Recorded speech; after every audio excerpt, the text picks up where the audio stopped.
Hi guys! Welcome back to my channel. Ngayon ay magluluto ako ng sizzling garlic buttered squid.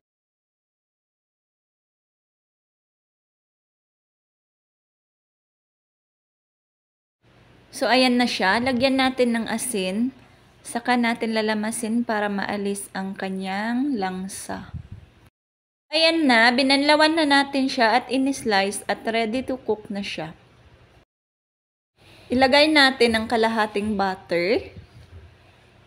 And then, lagyan natin ng konting mantika.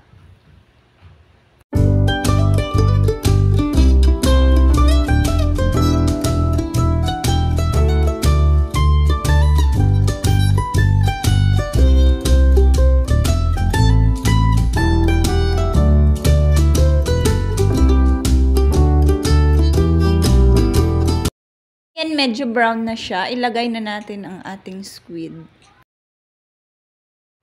I-mix nyo lang siya, guys. And then, takpan natin hanggang kumulo. After 5 minutes, ayan na siya. Lagyan natin ng toyo.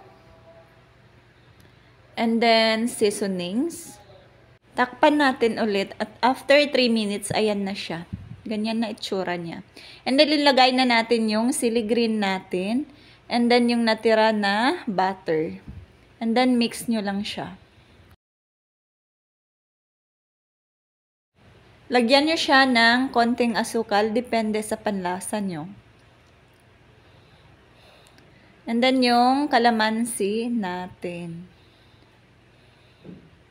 Hintayin lang guys na lumabas yung mantika niya at okay na siya. Ready to eat na siya. So, ayan na siya. Hanguin na natin. Taran!